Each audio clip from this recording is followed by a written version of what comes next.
So yeah, we're here with Richard Laxa, who we hosted as one of our members' spotlights a few weeks ago.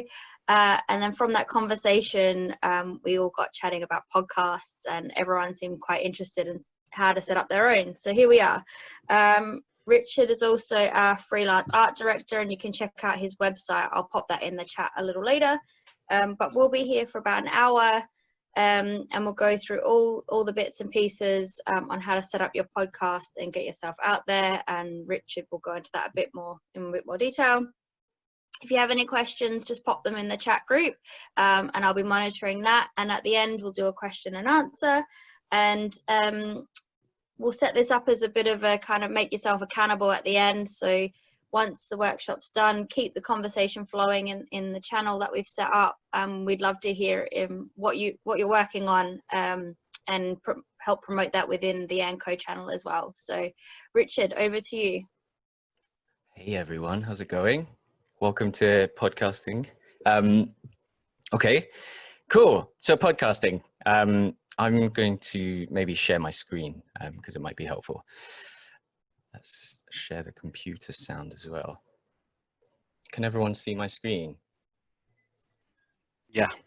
Yeah, amazing, cool. Cool. So I've got quite a few slides to get through. Not that many, to be honest, but we'll go through some of these, and whatever, if you need to ask a question at any point, really, like I really don't mind if you put your hand up, then it's all good. I'm not too fussed.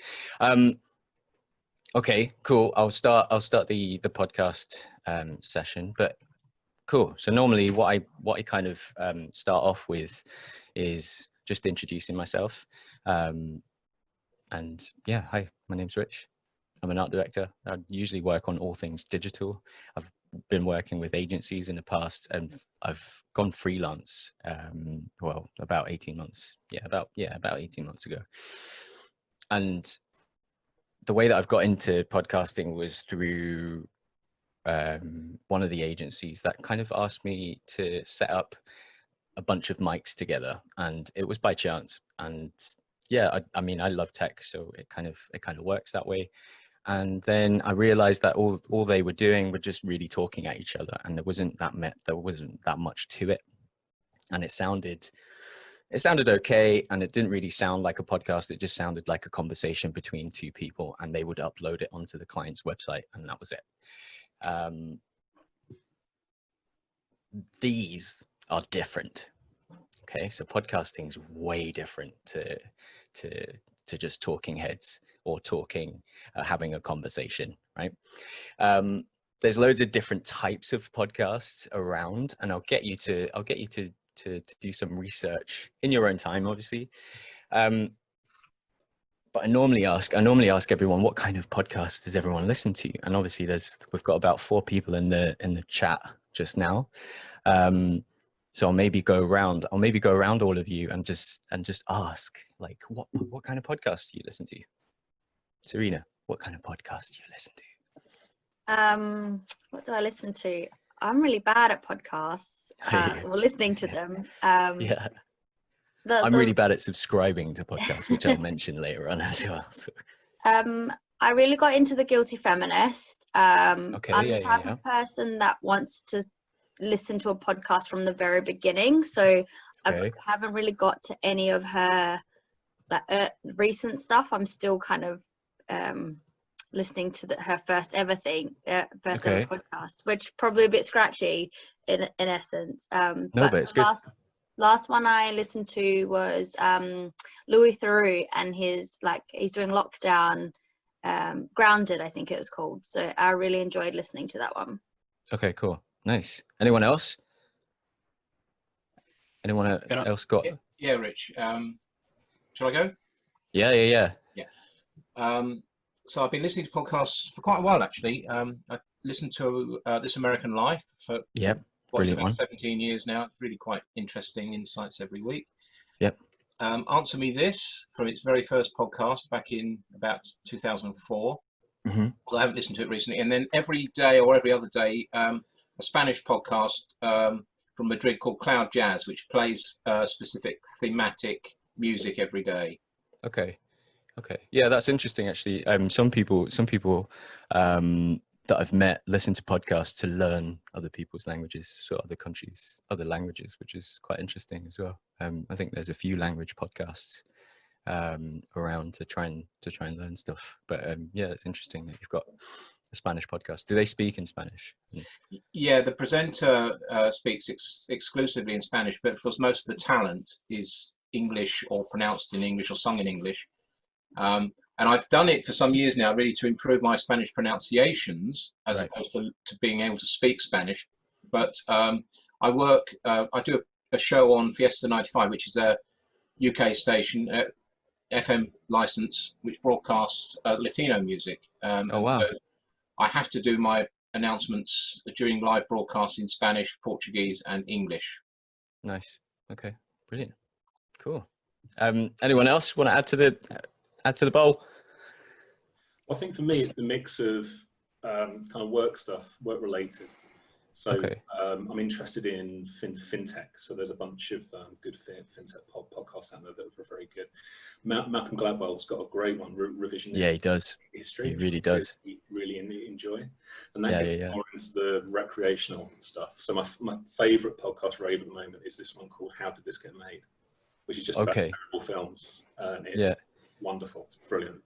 I remember following Gladwell like from the early stages, and he started off just with his phone, and he was just podcasting off his phone, and then you start gaining knowledge about loads of stuff. And now I think he's got someone to do it for him. But yeah, it's cool. Nice. Anyway, so the point is, the reason why I've got you to maybe mention a few podcasts of your own is that we need to be listening to podcasts. Listen to as many different styles. There's a few different styles that I'll go through just now, but yeah, Today Explained is quite nice. Vox Media have been a powerhouse in recent like months. They've got a Netflix show, documentary style. Well, they've got a few actually. They own quite a few stations and quite a few publishing companies as well. So it brings me on to Why'd You Push That Button? Why'd You Push That Button is a sort of tech. It's a tech show, and it talks about the technology, the decisions that technology forces us to make, which I think is quite nice. So if you're all in a WhatsApp group with your friend circle or professional like colleagues, and one person just leaves the chat, how do we all react to that sort of stuff? So it's all that kind of conversation, which is quite funny. They also speak to many other designers on their decisions on trying to include the like button. So they'll speak to Facebook. They'll speak to Facebook and talk to their designers. There's other podcasts like The Receipts. Has anyone heard of The Receipts podcast? Yeah, The Receipts podcast is more like a panel talk, right? And you've got like an agony aunt style twang to it. So these three, used to be four, I think. These three women will talk about relationships. They talk about their everyday lives, but they also have, they also get messages and emails from their listeners, and they will read their stories out to their listeners. And yeah, it's quite controversial. It's quite funny. Stuff You Should Know is more of a non-fictional narrative. They do have interviews with other people, but it's predominantly that style of podcasting. So just talking into a mic. There's probably a script that they work through and then go from 0 to an hour non-stop. And Myths and Legends is like a story-based narrative. So it's similar, but obviously through myths and legends. But yeah. So I'll get you to, in your own time, just listen to about five podcasts. And what are they about? What do they sing well? How do they, what does every and each of these podcasts do well? And I want you to write that down. in a full setting of this course, I'll get you to write a blueprint of your show, which kind of addresses the reasons why your podcast exists. And it's just it's kind of finding your concept. So it's over here. What's your podcast going to be about? But we'll have a look at that a little bit later on. So these are the types of podcasts that you'll see on the internet, or anywhere, to be honest. But I want you to draw your eyes to this hybrid. This is what everyone is working on at the moment. So although you'll see, although you'll hear about podcasts and you'll hear certain podcasts, you'll start to see their blurred lines. So sometimes there'll be solo commentary on a show, and in that exact same episode there'll be non-fictional narrative, and then there might be a bit of panel at the end, right? With the occasional interview here and there. So the whole point is to try and experiment with all of these, see where your story fits in, see where your narrative kind of fits into all of this, and that's up to you. There isn't really a winning like sort of formula for podcasts. It's just a conversation. So you kind of have to win it that way. So finding your concept. Yeah, finding your concept is quite interesting. I quite like talking about I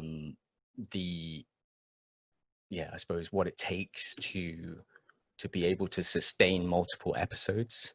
I think what to really look out for isn't just a general term, but it's more of a niche. So finding a niche, you'll be able to narrow down your search through loads of people and then branch out from then. Yeah, I think that's the go-to. I always try and start with a niche and then try and work on that afterwards. All right. Does that make sense? Nod. Yeah. Cool. Pre-production. So once you've found your niche and once you've found what you want to be speaking about, we tend to automatically think, oh, maybe I need to write a script. Maybe I need to just plan it out. Yeah, so you kind of need to you need to build yourself an outline, and an outline is a chronological plan of kind of what happened or what will happen in an episode. I tend to have an outline with me on hand, and it will just be for either the host that I'm building the show for, or working with the host, and I'll say, okay, cool, this is the outline of episode 3, and there we go. This is what we need to be talking about.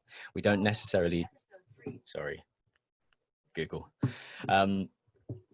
Yeah, so we kind of have an outline just to outline sequentially what will happen in each episode, and what will happen inside of that episode. Sometimes it might look like I'll start with a pre-intro, pre-music intro, then we'll get into like a sort of sound bite of what will happen in some of the interviews.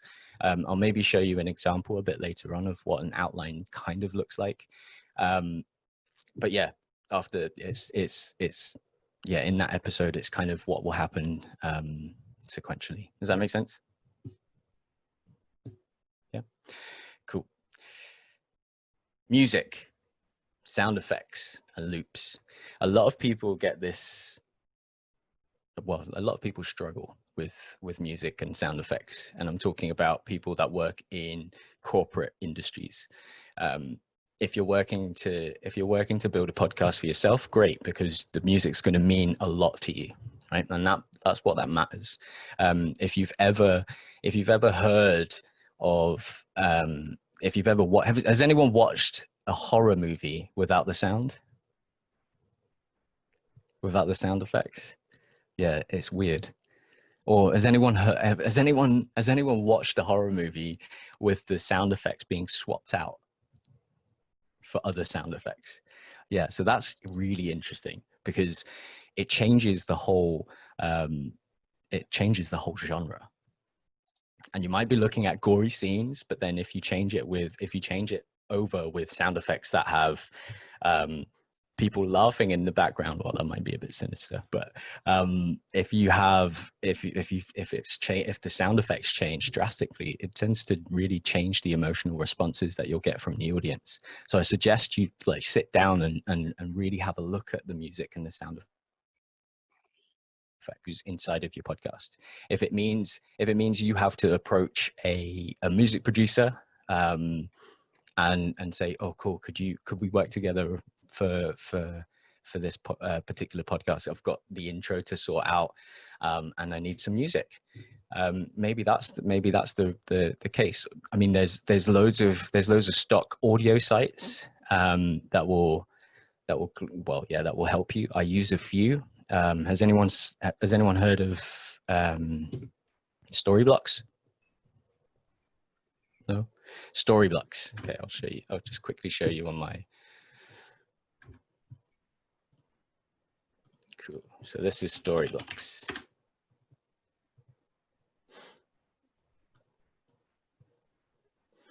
Cool. Storyblocks. It's a stock site, so you'll be able to get video, audio, and imagery. What sets them apart from all the others is that they offer this.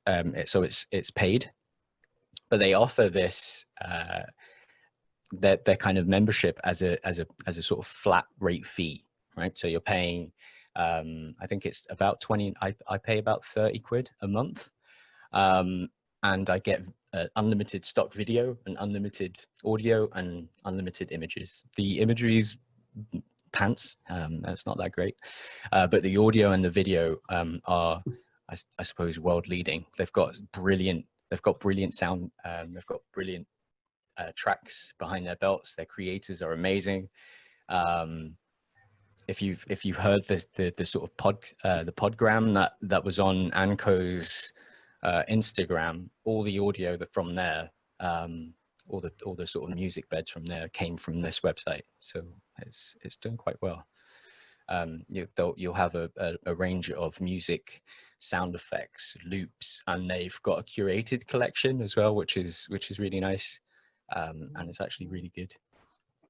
So yeah, I highly recommend these guys. I think the pricing's not too bad if you just wanted the audio packet. Yeah, let's have a look at.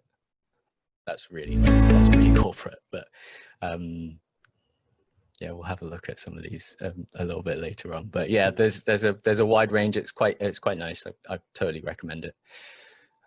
Let's have a look at this.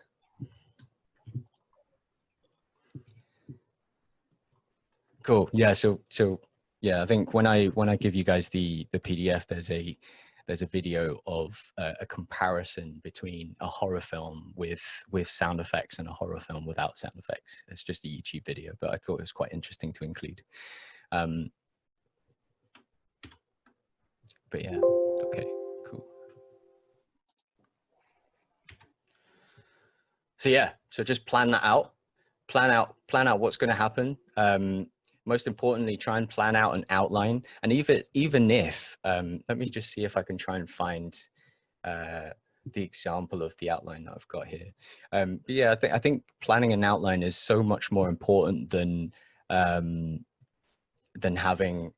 just kind of winging it or going for a script kind of setup. It's easy to go for a script because sometimes you'll just read off that script and then that's your podcast episode done. But if you have an outline and try and practice that way of podcasting, I think it sounds a little bit more natural and a little bit less forced in a way. Let me just quickly find this.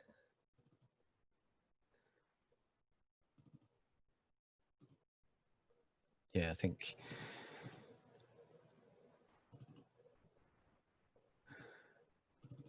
Okay.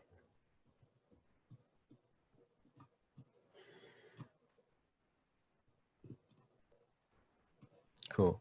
So I've got this example outline, and you can kind of see that in the pre-intro, you've got like a music cue, and if I scroll down very slowly, you can kind of see I've extended this outline just to reiterate the importance of writing stuff down.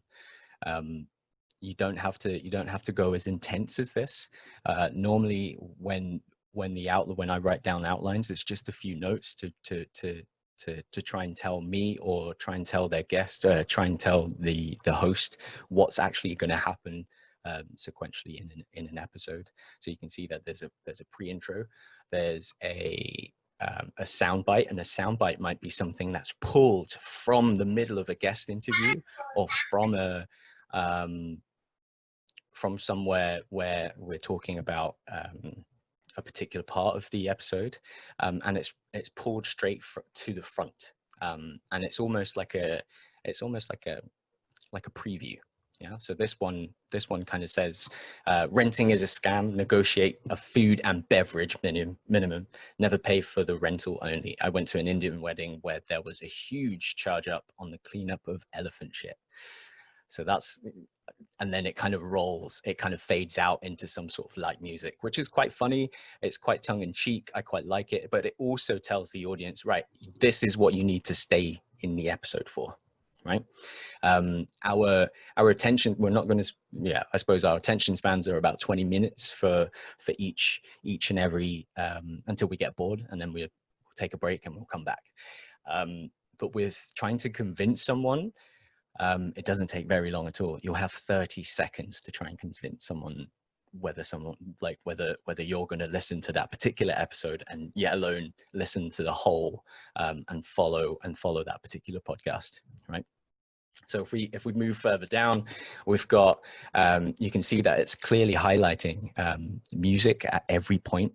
And then you've got intro, and then it kind of goes into what this particular podcast is about. And then you'll have a guest interview sort of structure. The VO stands for voiceover.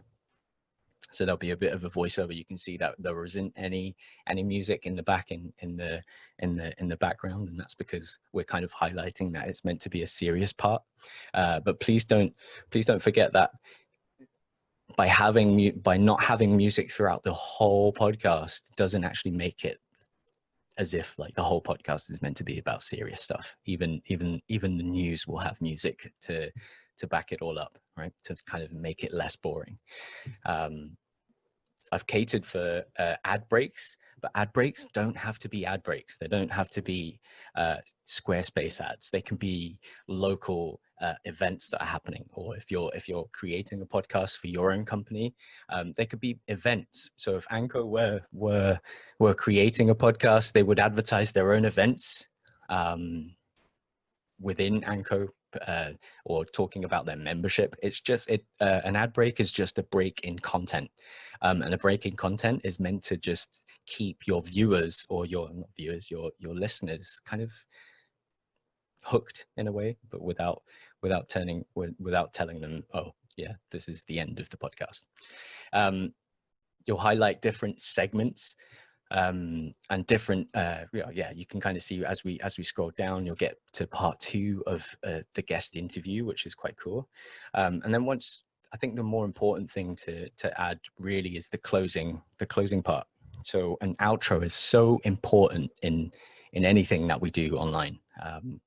It's that point where you say, right, cool, thank you for listening, but you need to be signing up to us.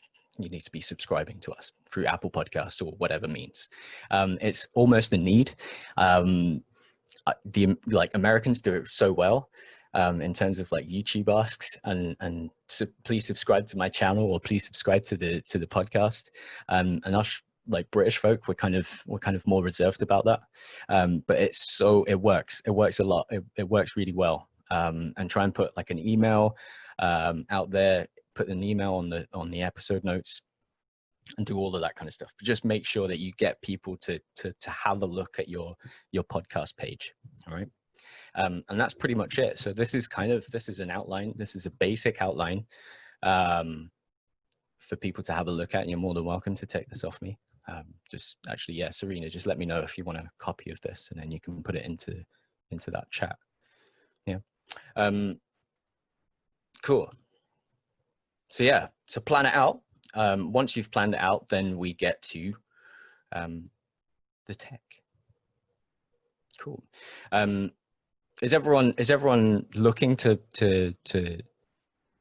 buy some tech for their podcasts? So would this be useful? I know that some people might not necessarily find it useful, but would it be useful? I think, Rich, it would be useful. Although I use a proper radio studio. I'd actually be quite interested in doing this from home, my home studio as well. So yeah, cool, nice. Okay, cool. So I've got this website. It's called kit.co / Richard Laxa, but I'll keep this on the, maybe post this up on the AndCo chat on Slack after the workshop. But yeah, you can have a look at that. I'll just quickly click on it and then we'll kind of see where it takes us. Okay. Cool. Yeah. So it's got all of my kit on there. So this is my particular mic. This is my audio interface. We'll explain what these are in a minute. But there's a full range of stuff that you have access to, that you can start buying, whether it's mobile kits, whether it's on the go, slightly on the go kits. We've got some full production studio style stuff here, and loads of different mics to choose from. So yeah, please head over to kit.co when we've finished the workshop. Cool. So kit, it doesn't take much, to be honest. Ever since COVID, we've had more people. Well, I've got more questions about tech and what type of mics I should get. Hey, Rich, what type of headphones should I get? And in terms of mics, there's two mics to really look out for, right? There's a condenser mic and a dynamic mic. And a condenser mic will produce accurate vocals, right? It's used in studios, it's used in radio studios, it's used in recording studios for music producers and vocalists. And these are kind of known to be just used in a studio setting. So you'll have ideal acoustics, and then you'll have a dynamic microphone, and a dynamic microphone will have powerful vocals. It's normally used in live settings. So when you go to a gig, they're probably using a dynamic mic, more particularly probably the SM58, which is a very popular mic. It's made by a company called Shure. But yeah, so I think, me personally, I would go for the dynamic option. So this particular mic that I've got right now is a dynamic mic. And I think it brings out that sort of broadcast voice out of your mic, and kind of, it also makes it easier to edit. So condenser mics, they're great. They produce accurate vocals, but the learning curve is a lot steeper than a dynamic mic. Whereas if I record my voice right now, there's very minimal things that I need to do on the sound, right? Also a dynamic mic, their kind of sound stage, it's quite directional, right? So as soon as I start turning this mic over here, you can kind of see that there's a bit of a fall off. Does that make sense? There's a bit of a fall off in the mic, but if I turn this over right now towards me, you can see I'm back in the room. With a condenser mic, it might be different. So there's a few different types of condenser mics, but they tend to take sound everywhere. So you can see, you can probably hear your other half, like doing some stuff in the kitchen, just maybe doing some cooking. You can probably hear your kids like kicking and screaming in the garden. But with a dynamic mic, that kind of all gets muted. So ambient sounds it kind of all gets muted, and it concentrates on the vocals, per se. There's two different connections, some microphone connections. There's a USB mic, which is plug and play, and it's great. You can literally just buy a plug and play mic, a plug and play USB mic, plug it into your laptop or your PC, your Mac, or even phone, and start recording. It's great. There's limitations. So on Windows and Macs, they usually have a max number of mics that you can use. and that means USB mics. So with macOS, you can only use a maximum of 2 USBs, 2 USB mics, and I think only one can be used simultaneously. On Windows, it's 1. So that kind of, if you're looking to have if you're looking to have 2 USB mics and use them at the same time, it's almost impossible to do that without a third-party support or trying to get some sort of workaround. And it's a really long road. So I don't really recommend this. But obviously, we are in this sort of Zoom age, so USB mics are great, because it's most likely the person that you're going to interview is going to be on Zoom. So you would just have to rely on whatever kit they have, and you just have to come correct with yours. And that's one of the positives of USB mics in this current climate. When we're back to normal, then I would recommend the XLR option. The XLR option is a 3-prong connection. It kind of looks like this. Yeah, so it looks like a face. So it isn't a face. This is the connection. And then you have the USB kind of mic over here, right? And it's widely used in the broadcast industry. You can connect it to either a mixer or an interface, and I'll explain what those are in a minute. But yeah, but potentially you have potentially you'd be able to hook up more than about 16 mics into one interface. So you can potentially use multiple mics for your setup. It's quite geeky, but I mean, it's just another port. It's just a lesser known port. Okay. Here are examples of XLR mics. So you've got the Rode Pod mic, which is about 100 quid.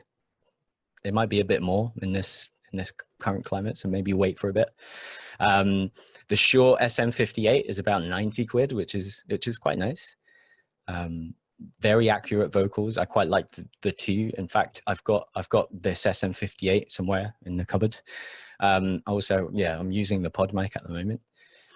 USB mics. So Rode are a kind of, I wouldn't say leading, but they're quite out there. They've got all their they've got products to suit many different budgets. But yeah, the Rode NT USB mini condenser mic is 110, and that's just plug and play. You get to adjust, you get to monitor the audio on the mic itself, and it's an all-in-one solution. But just bear in mind, ambient sound around you. You might have to record your podcast with a towel over your head, and yeah, it works. For those of you who didn't realize that works, if you don't have a mic, if you put a towel over your head and put the laptop in front of you, it sounds, your mic sounds so much better. That's a little bit of a tip if you didn't want to spend money on a mic. But yeah, there's quite a few out there. On my kit.co channel, you'll probably get loads of links. There's actually one that I got recently, which was a Behringer. It was by a company called Behringer, and I bought the mic for about like 12 quid off a website called Gear 4 Music. So it's gear and then the number 4 music.com. They're a UK based company. They're great. They've got great customer services. I rang them, and I automatically thought that this was a sort of error in the price, and the guy was just like, yeah, no, they're 12 quid. And I was like, I'll have 15 of those. But no, I bought one and it was amazing. So it's 14 quid instead of 100 quid. So there's loads of different budgets, and I think the sort of tech caters for loads of different types of budgets. So it's totally up to you. Audio interfaces. So there's audio into music production. Ignore that. That's okay. That's okay, because what it will do, for everyone else, it will act as a splitter, and you will plug 2 mics or 2 or more mics into this like audio interface, and you will then plug that audio interface into your laptop or machine, and then you will be able to press record on one of your recording apps, right? And that's all it's serving. And I've got a little diagram of how it all kind of hooks up to each other, right? There's different types and obviously different budgets for audio interfaces. And this is kind of where it's at with podcast technology. So you've got the cheaper end, which is 65 quid. which is actually what I've got. I quite use this. I remember buying this a few years ago, and I still use it even to this day. It's such a great, it's a great interface to use. It's got a soundboard that you can attach particular sounds to, like. Yeah, that kind of, you just press these buttons. I'm literally just pressing these buttons to activate some soundboard stuff. And you've got two, you can see that there's two XLR ports, so you can potentially hook up two mics. You can attach your headphones on there to monitor the sound, and that's it. That then gets plugged into your machine or your laptop, and then away you go. It's pretty simple. So how does it all connect? So this is a diagram that I kind of drew out, just kind of basic. You've got microphones, and then you plugged all of your microphones into your audio interface, and then likewise with the headphones, and that audio interface then gets plugged into the computer, and then you'll open up some software and press record, and that's pretty much it. Yeah. There's a smartphone. For you smartphone recorders out there, you could get an external, you can get an external microphone, like a lav mic, or some mobile kits would probably, I think there's a mobile Shure mic that you can get, which is also on my kit.co. And you'll be able to plug that into your smartphone, open up AndCo. Has anyone heard of AndCo? No? Yeah, we'll talk about AndCo in a minute.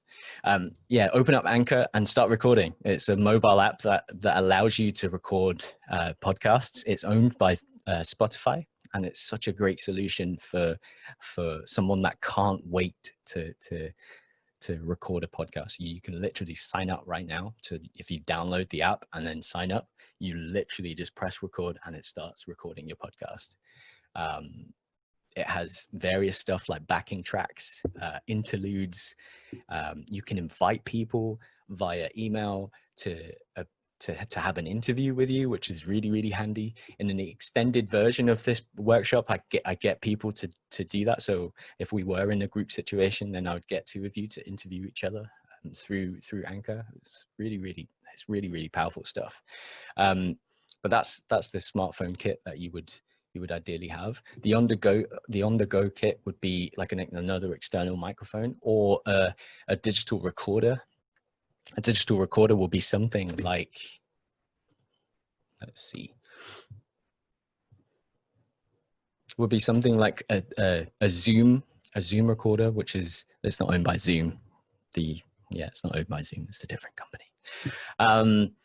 So the Zoom H4n would be your on the go recorder, and they look a bit like alien tech, but I promise it's not that scary. You literally just press the button and press record, and it records onto like SD cards, and some of them, particularly with the H6, you can attach different mics to you. So you can attach your home setup. You can essentially bring your home setup into a cafe and be able to record your podcast there, which is great. And I have seen it done. I have seen it being done. Let's have a look. Yeah, so I think these range from about 300 quid and upwards. So they are a bit more pricier than regular mics. But like I said, if you had to be on the go, this would probably be your option. Okay, so then you would either have your external microphone for your guests, and then your digital recorder for yourself, and then that would get put through your your digital audio workstation, and then you just record, or you can record directly on the digital recorder, and that's you done. All right. So cool. There's loads of different stands and mounts that you can get. I'll leave these on here for your reference as well, but you can get a simple mic stand, or you can get like a really nice boom arm. But yeah, just give me a shout if you need any help with that kind of stuff. Soundproofing. So soundproofing is kind of interesting. I think about 4 years ago, soundproofing would cost you like an arm and a leg. But now they're just Amazon. You just Amazon it. Just go on Amazon, get yourself like even just a pack of 8 and just have them next to you on a wall.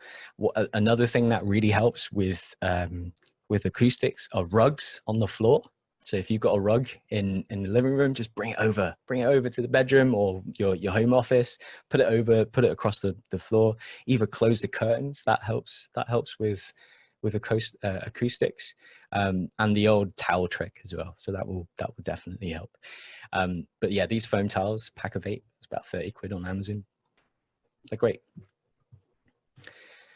Anyway, yeah, so yeah, we've talked about the digital recorder. The other mic that I was talking about was the Shure MV 88, and I think I've got that here, yeah, which is this particular mic here. And this mic's quite good for Android and iOS recording. So you can bring this around everywhere with you. I've seen some vloggers being vloggers doing it on their travels. But you can use these for podcasting. They're great. They also have great sounds. Computers. So I put a list of like a Windows option and a Mac option, but ultimately you can use your own kit. Use your own kit. You can use just as long as it's not dying, you'll be fine. But yeah, honestly, I've used it on a lot less techie kits before, and it's worked for me just fine. You'll be absolutely fine. Software, cool. This is like the interesting part.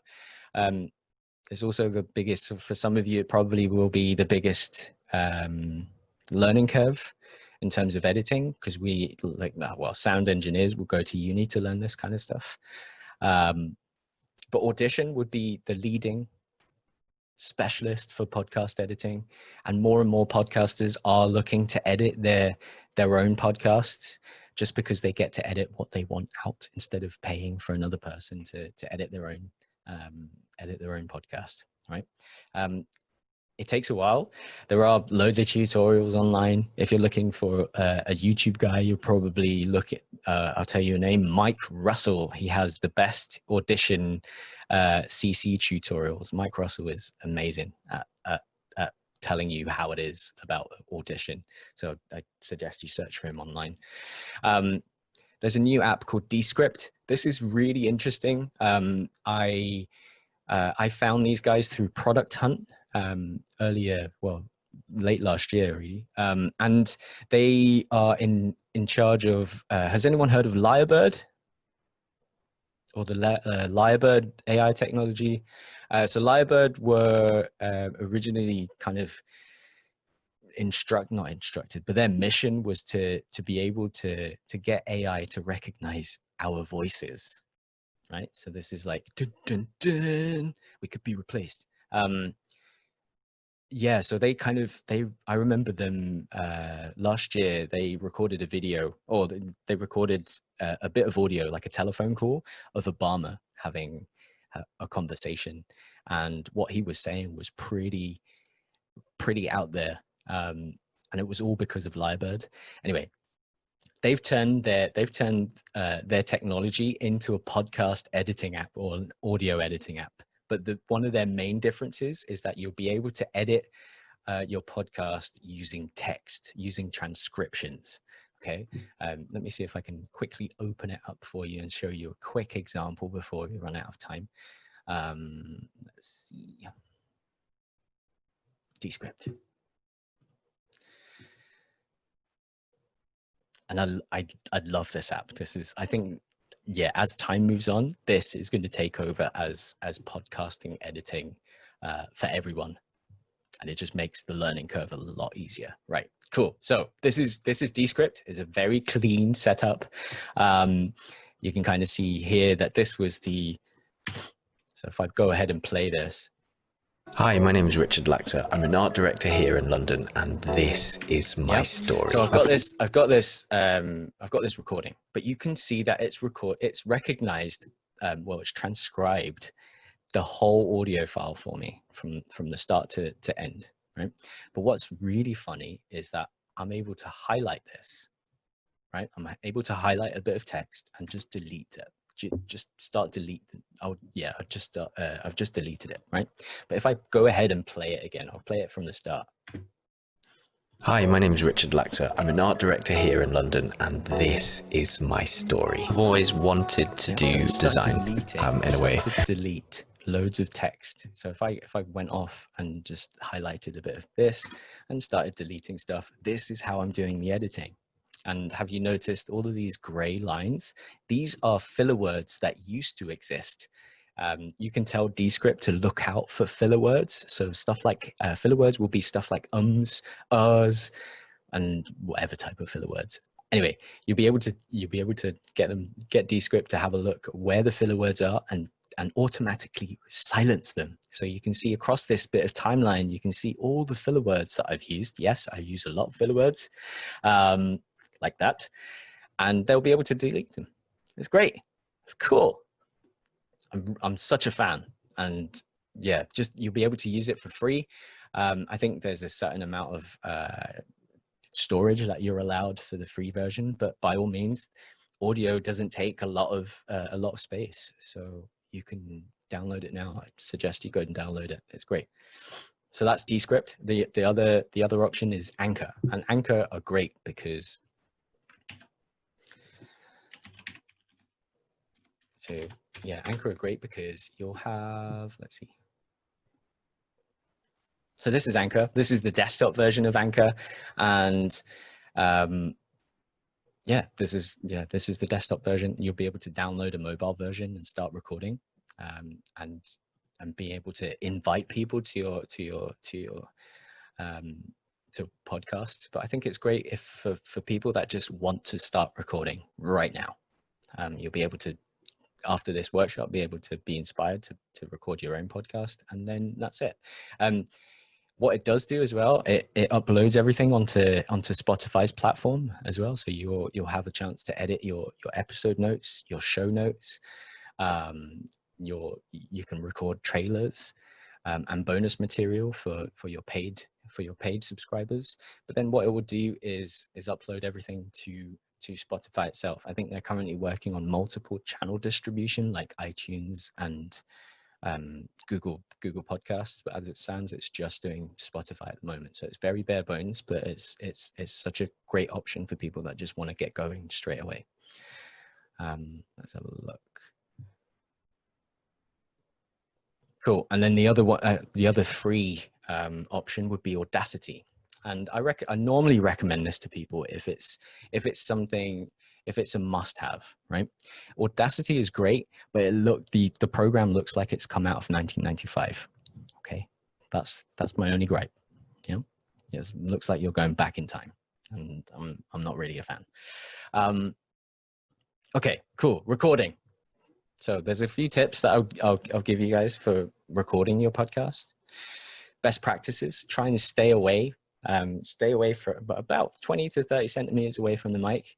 You can see the closer you are, the more deep, like the bassier your voice gets. So some people really like speaking like this because it's really bassy. And then as you move away from the mic, you kind of see the clarity comes out a little bit, but then it's less bassy, and a lot of people quite like the bassier sounds, right? So it's totally up to you. But yeah, I generally get people to stay about 20 to 30 centimeters away from the mic. It stops sibilance. So if I'm here, you can kind of hear all of my breathing and all the sounds, just all of the sounds, which is not what you want. But yeah, so if you stand kind of 20 centimeters away, it's quite nice. If you make a mistake when recording, pause. Don't be afraid to just pause. Don't try and correct the error that you've made. Just pause and then restart. Just collect your thoughts and then start talking again. Don't worry about other people in the room. That's kind of what we're almost scared of. Humans are quite scared of silence, and we'd like to fill the silence with any shape or form. So awkward silences are used as a technique to try and get more out of a person in an interview, or use it to your advantage. Just pause and then collect your thoughts, then continue recording, right? Try not to speak over your guests. This will make it hard for your editing to happen. So if you've made a mistake, or that your guest has made a mistake, and you spoke over her track, or he spoke over your track, it makes it a bit confusing to try and edit, especially if you don't have the technology to go into Audition or to go into Descript to try and separate the channels themselves. So try not to speak over your guests. The second one would be to get your tech right. Trying to find tech that's right for your budget, but also that's right for future use. And the secondhand market for tech is so big. If you did decide to pack up and leave, then pack up and end your podcasting career, there's loads of people that will buy your secondhand tech. But get your tech right. It's great. It's a good investment to have. Don't forget to warm up. I find that drinking coffee before a work session, or like a workshop session, just kind of gets me riled up in the wrong way. I start to get jitters and etc. So try and drink a glass of water, just almost down it, and you'll be fine. And just warm up. Try and do test recordings. Don't be afraid to have conversations, to have funny conversations with your colleagues or your guest even. And also watch your breathing, right? So some people, there's a few different techniques that people like to sort of practice. So you can see that if I have the mic straight against me, you can hear me, of course, but you can kind of hear, you can get more, you'll get more wind coming out the mic, right? If I had this mic to the side over here, like so, all my breathing goes past the mic, so it doesn't go directly into the mic. So that's why some people will record sideways on. Right, so that's another point to make, especially if you're just beginning with podcasting. Breathing matters quite a lot, because all you'd want to do is just make sure that you're not breathing, so the mic's not catching anything. But that's obviously you'll do serious damage to your lungs. Don't do that. So watch your breathing, but then just breathe naturally and take regular breaks in sentences. But yeah. So that's all the tips that I've got. So in terms of podcast hosting, you can have a look at Simplecast. Simplecast is something, I always recommend Simplecast. Simplecast is a podcast hosting platform, right? And you can pay about, I think it works out to be $15 a month for hosting, and you'll get a website, you'll get a podcast website. But what you will get is you'll get the distribution part, right? So back in the day when you used to create your RSS feeds by yourself, which was really hard to do, you would then have to go onto iTunes, log on to Spotify, log on to Google Podcasts or any podcatcher, and upload your podcast to each and every channel separately. Yeah, having a podcast host will do that for you. So you will do the hard work, enter all the show notes, upload the file that you wanted to upload, and then you would just click a few buttons, and it will then distribute everything for you. So it makes it so much easier. I think it's for about $15, yeah, for about 10 quid. You're winning, and that saves you so much time.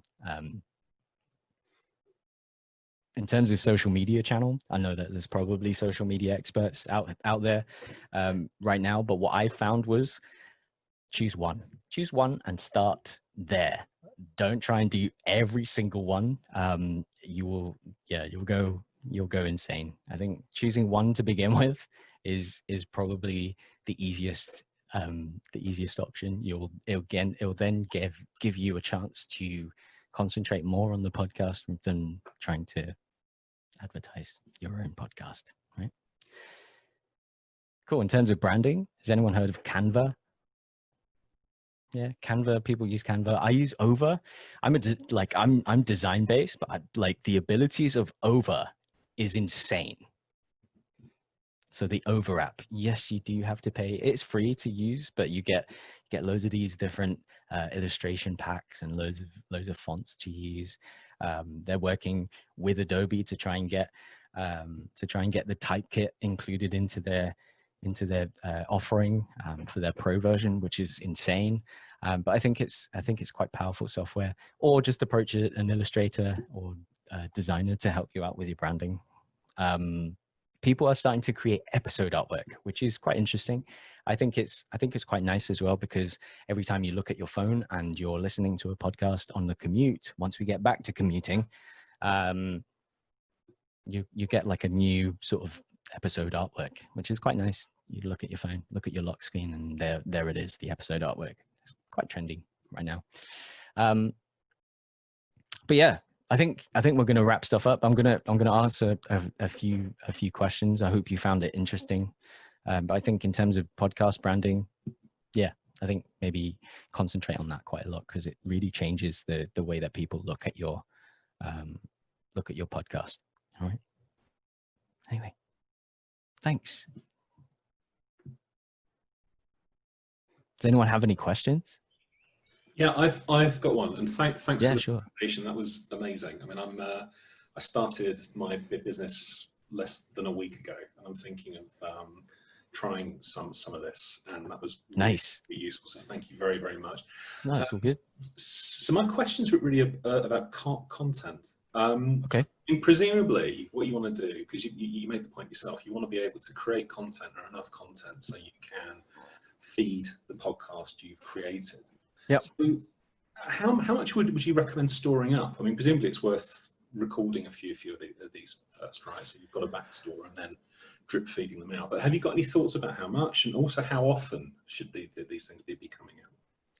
That's totally up to you. I've had projects where I've been working on staggering the sort of release dates for each and every podcast. So if they said I want a weekly podcast, right? So I would say, cool, every week we would record, like say for example, I tend to tell clients, like if you wanted a season, then just tell me how many weeks you would like to record, how many episodes you would like to record, and they would say 8 or 10, and I'd be like, well, that's your season. That's going to be 10 weeks of each episode, and try and record it prior to what's happening, or do it half and half. So you've got 5 in each. If you've got 5 ready to go, and then it'll give you 5 weeks to get the other 5 done. It's totally up to you. I'm a dad, and it's hard enough to do anything. So I've got to really plan in advance. So yeah, I suggest you just get planning and be able to. I think, yeah, in terms of how much content, that's totally up to you, man. I'd leave that up to you. In what sense? What would your podcast be about? Right now, I don't know. I mean, my business is around kind of research and writing. So I've got to focus in financial technology. I've got a network to kind of understand that. So I'm thinking it'll be more kind of interview based, but I'm thinking something relatively short, snappy, sweet, and backed up with some additional content as well. So it's a bit more of a, if you want to listen to it, you've got stuff here. If you want to read it, then it's here.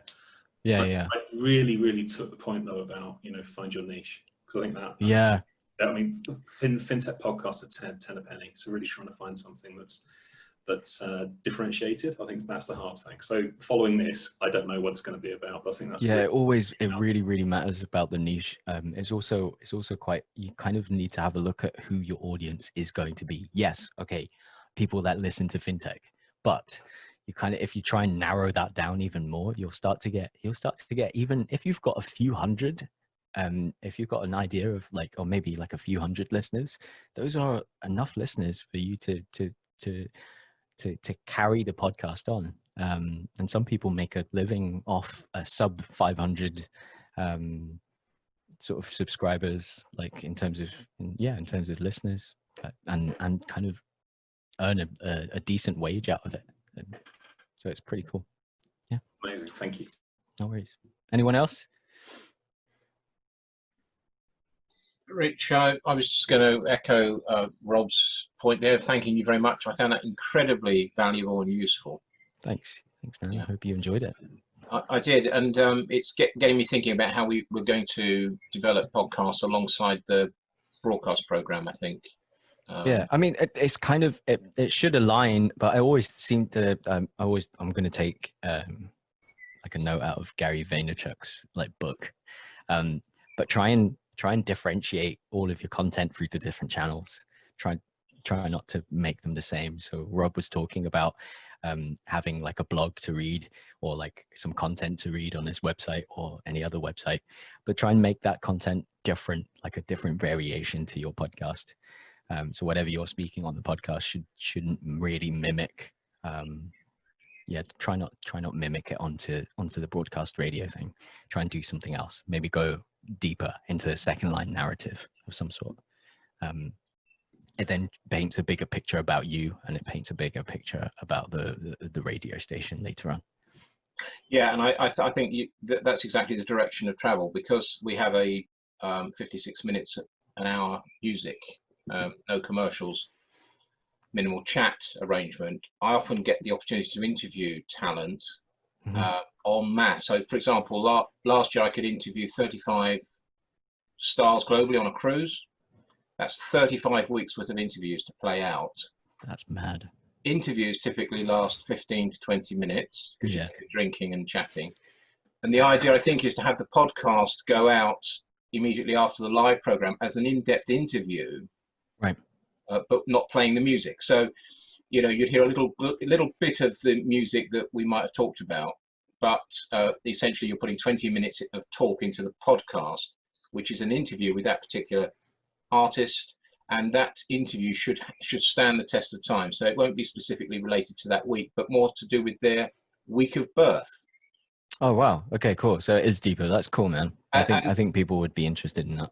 Yeah, and my nice thinking with a station manager is to say, if we did that properly, and some of the equipment you mentioned there, I'm quite happy to buy that and take it with me, is to say that we would syndicate the content of those podcasts to other broadcasters in the second, third, fourth year if they wanted. Yeah, in terms of tech, I would I've got kit here. The reason why I mentioned 30, I'll have 13 of these cheap mics is because I normally have, I bought 5 of them, which was the actual number. And what I would then do now is, with other clients that I'm working with in this day and age, I would send out a mini kit to people that are being interviewed, just in the post somewhere, and they'll be able to plug and play, and I'll walk them through it and be able to plug and play this particular mic setup. And when we have a Zoom chat, it will then be recorded on both their end and my end, which will give me quite nice audio. So and it literally would cost, the last podcast that I edited was last week, and it cost me about £8 to send out a mini kit. So if you are going to interview people, you might want to do it that way. Yeah, excellent. Thank you very much, Rick. No worries. All good. Anyone else? I think that's everyone. Yeah, I think so. Ooh, thanks, Richard. That was amazing. All good? Yeah. Serena, did you have anything? I did have a couple of questions that kind of popped up along the way. In your mini kit, what is in there? My mini kit? Yeah, that you send out. Oh, just like I'll show you. Let's see.